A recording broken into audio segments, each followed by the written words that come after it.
Quando você resolve problemas utilizando laços de repetição, qualquer um dos três que a gente estudou até agora, podem ocorrer situações em que você quer encerrar a execução do laço antes que todas as iterações sejam feitas, ou então que você queira ignorar a execução de uma iteração específica.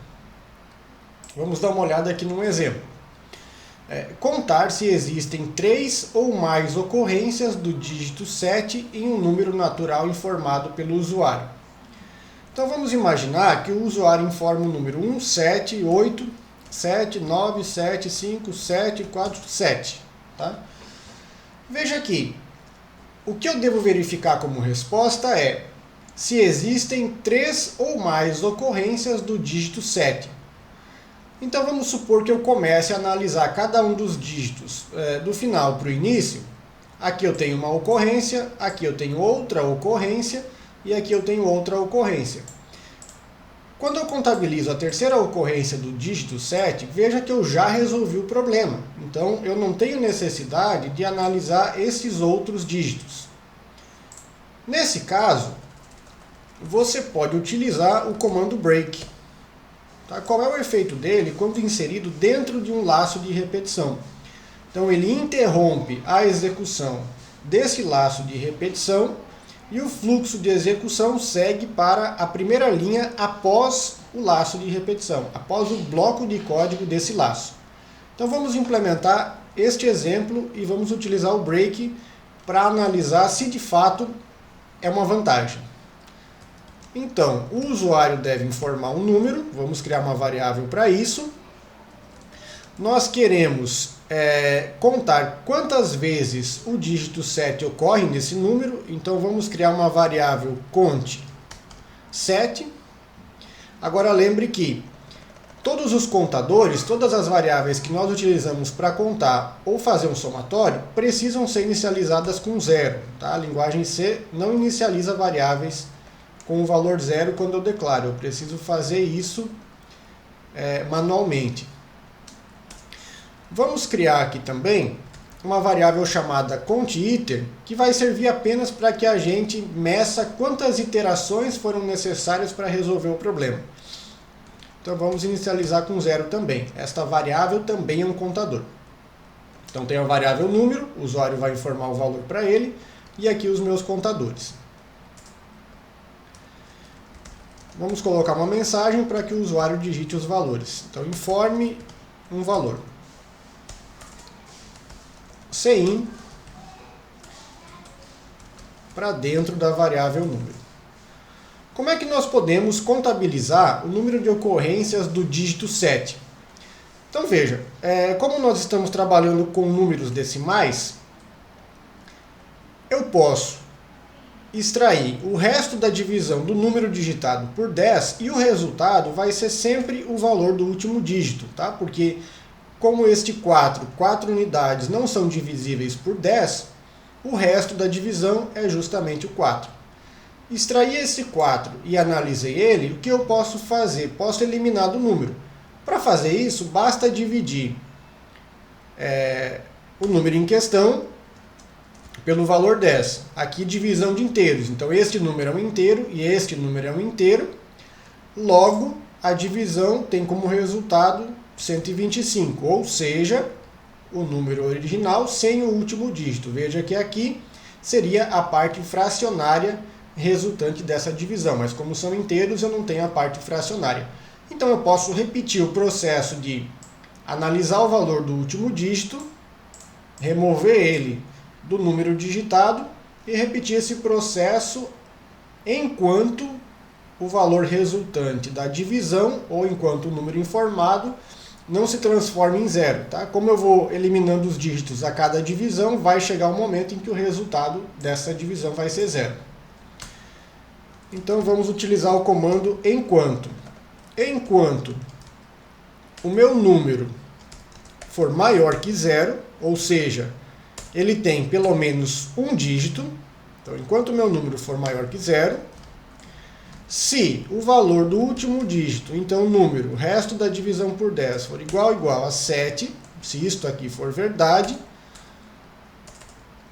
observei a ocorrência de um dígito 7 na posição na casa das unidades. Então, o meu contador conte 7 recebe o próprio valor mais 1. Então, se isso aqui ocorreu, contabilizo a ocorrência desse dígito. Depois que eu analisei o último dígito, agora eu preciso eliminar ele para que na próxima iteração eu analise o dígito seguinte. Então, eu preciso escrever o meu número, recebe o valor dele próprio dividido por 10. Como a divisão é inteira, vai eliminar esse último dígito. Então, volto para cá com o número original sem o último dígito. Após fazer esta divisão, vamos também contabilizar que uma iteração foi realizada. Então, uma iteração do nosso laço while. Veja que não tem relação com a resolução do problema, mas nós estamos apenas contando quantas vezes esse laço de repetição vai iterar. Então, vamos colocar aqui conte iter mais aqui e maiúsculo. Então, agora vamos analisar o nosso resultado. Se conte 7 for maior ou igual a 3, então, sim, o nosso número possui 3 ou mais ocorrências do dígito 7. Então, Cout, o número informado, possui 3 ou mais dígitos 7. End L, caso contrário, o nosso número informado não possui 3 ou mais dígitos 7.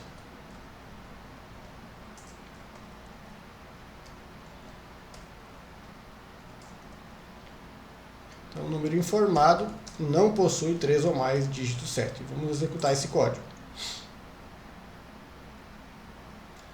Informe um valor. Vamos informar o seguinte: 1777 3, 5, 6, 8. Então veja que eu tenho 1, 2, 3, 4, 5, 6, 7, 8 dígitos. Número informado possui 3 ou mais dígitos 7. Então, ok. Quanto à verificação do dígito 7, consegui resolver o meu problema. Porém, eu esqueci de colocar o contador de iterações para verificar o resultado. Vamos colocar aqui embaixo quantas iterações foram necessárias para chegar nessa resposta. Então aqui, iter, conte iter, a variável contador de iterações. Vamos executar mais uma vez. Então informe um valor, 1, 7, 5, 7, 7, 7, 8, 9. Tá? Então, o número informado possui 3 ou mais dígitos 7. Então, aqui, como eu comecei a analisar do final para o início do número, extraí esse dígito e verifiquei, não era 7, este aqui não era 7, então aqui contabilizei 3 números 7. E aí veja que, após analisar esse dígito, eu já sabia a resposta do problema, porém, o algoritmo continua iterando porque ainda restavam 3 dígitos a serem analisados. Só que a resposta do problema já era conhecida. Veja que aqui eu precisei realizar 8 iterações, porque o valor informado tinha 8 dígitos. Então foi isso que esse código fez. Porém, após contabilizar a ocorrência desse 7 aqui, eu já poderia ter encerrado o laço, porque eu já sabia a resposta do problema. Então como é que eu encerraria esse laço prematuramente? Eu poderia fazer o seguinte: após a contabilização da ocorrência do dígito 7, eu poderia verificar se conte 7 for igual a 3, então seria o ponto em que eu já conheço a resposta do problema. Então, se isso aqui é verdade, execute o comando break. Então, o que é que ele vai fazer? Ele encerra a execução do laço de repetição mais próximo a ele. Nesse caso aqui, é este while. Qual é o efeito? Desta linha de onde o break está, eu salto para o final do bloco do meu laço de repetição while. Esse ponto aqui onde o cursor está. Ou seja, tudo que está abaixo desse break é ignorado. Então isto é o que ocorre aqui. Vamos testar. Então informe um valor. 175777878. Então, o número informado possui 3 ou mais dígitos 7. Tá? E veja que aqui o contador de iterações foi 5, mas o número informado tem muito mais do que 5 dígitos. Então, eu poupei a minha CPU de fazer algumas contas que eram desnecessárias. Então, veja que se você tiver algum problema cuja resposta é conhecida sem que você precise realizar todas as iterações, o comando break pode ajudar e muito no processo de aceleração desse cálculo. Exemplo 2. Escreva um programa que calcula a média das notas de N alunos considerando as seguintes restrições. As notas informadas devem ser valores contidos no intervalo 0 e 10. Então a nota é um número real, valores entre 0 e 10. Caso uma nota inválida seja informada, o processo de leitura desta nota em questão deve ser repetido. Ou seja, eu estou num processo de iteração para ler as notas, uma nota inválida pode ser digitada e então eu quero simplesmente ignorar a iteração em que esta nota foi lida e ir para a próxima para ler novamente essa nota. Nos exercícios, quando aparece que eu devo ler as notas de N alunos, veja que o programa tem que dar margem para o usuário informar quanto é esse valor do N. Então sempre o valor é especificado pelo usuário. Vamos ao Code Blocks.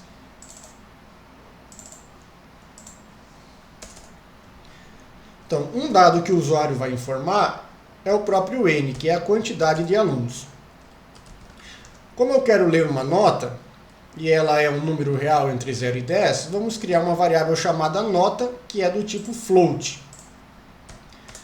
Como nós queremos calcular a média, precisamos somar todas as notas. Então, vamos criar uma variável chamada soma notas. Então, esta variável começa valendo 0.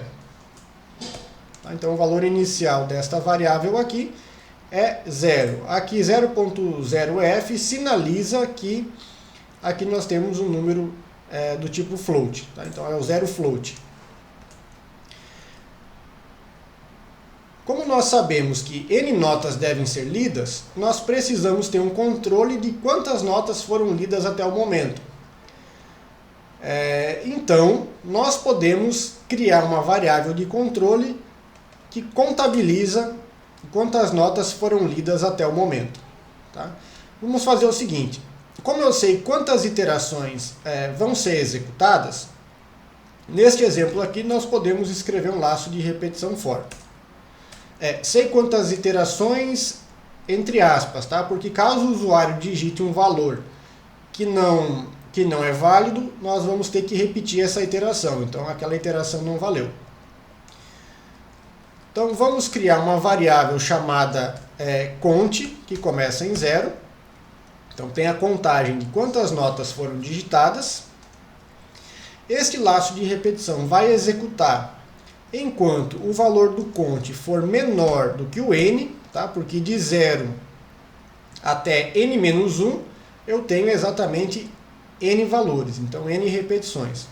E a cada iteração, conte mais. Então aqui eu tenho, cada vez que este laço realiza uma iteração, o registro de que uma nota foi lida. Cout. Então, informe uma nota. Então aqui o usuário vai digitar um valor que vai ficar salvo na variável nota. Vamos verificar se a nota está fora do intervalo. Então, se a minha nota for menor do que 0 ou a minha nota for maior do que 10, significa que não é um valor válido. Tá? Então, nesse caso, o que nós queremos fazer? queremos que todo o processo de leitura relativo a esta nota aqui seja repetido, ou seja, que o laço volte para uma próxima iteração. Então vamos fazer o seguinte, aqui dentro colocamos o comando continue. Eu já explico como é que ele vai trabalhar. Tá? Bom, após esse if, então vamos assumir o seguinte, se o código chega neste ponto da execução, significa que a nota informada está dentro do intervalo válido, ou seja, ela está entre 0 e 10.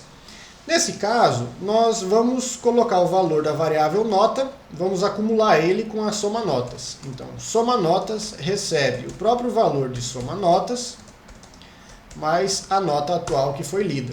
Tá? Então, na próxima iteração, nota vai ter o seu valor alterado com a leitura da próxima nota, porém, esse valor que foi perdido, porque foi escrito um novo valor por cima com o CIN, ele ficou salvo no somatório.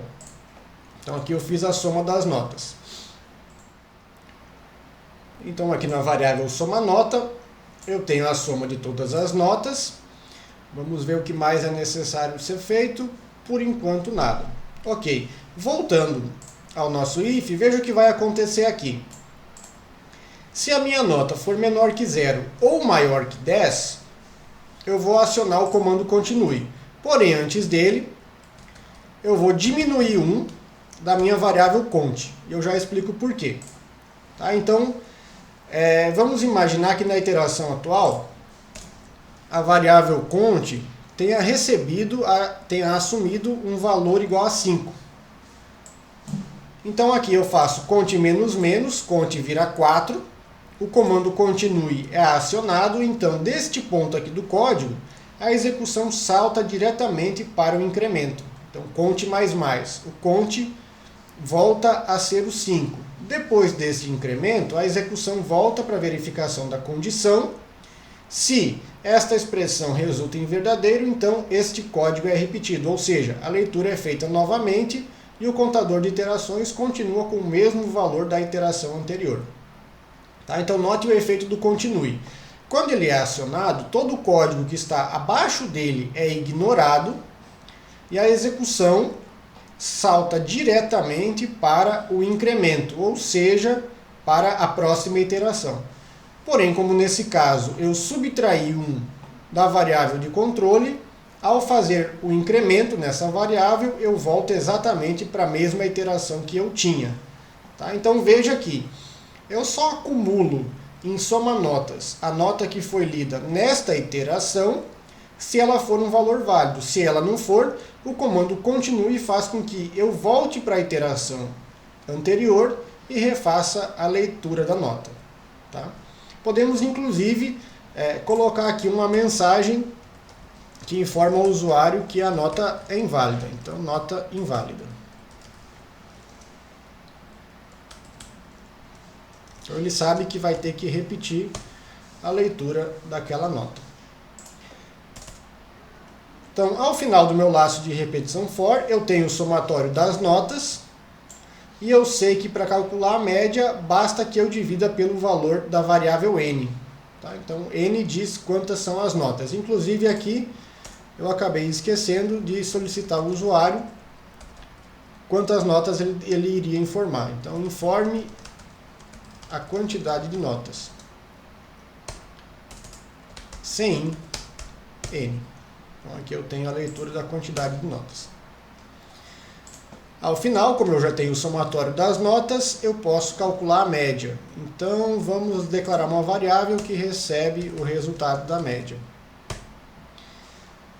Média recebe o valor de soma notas dividido por n. Veja que soma notas é float, n é inteiro. Então, aqui eu tenho a divisão do número float por um int. Logo, o resultado é um float que vai ser atribuído a um float. Então, não vou ter a perda da parte fracionária dessa média. E aqui no final, cout média. Então, vamos mostrar o valor da variável média. Se tudo estiver certo, podemos verificar o resultado. informe a quantidade de notas, 3. Então informe uma nota, 25, está fora do intervalo, nota inválida. Então ele volta para a primeira iteração, lembrando que eu diminuí 1 da variável de controle e com o continue eu já saltei de volta para o incremento, então voltei a variável de controle para o valor daquela mesma iteração e fui realizar a leitura de novo. Vamos colocar o número válido agora, o 10. Informe uma nota, 5. Vamos informar outra nota, uma nota inválida, menos 1. Então veja que ele perguntou novamente. Vamos colocar agora aqui o valor 8. Então média 7,66. Então esse comando continue pode ser utilizado em qualquer um dos 3 comandos de repetição que nós vimos, o for, o while e do while, porém tem uma diferença, tá? Quando eu utilizo com o for, a execução se desvia do ponto aonde eu tenho o comando continue para o incremento, e no laço de repetição while do while, como eu não tenho incremento, o desvio é feito diretamente para a condição que verifica se a iteração deve ser repetida ou não. Então tem que ter o cuidado para observar essa pequena diferença aqui.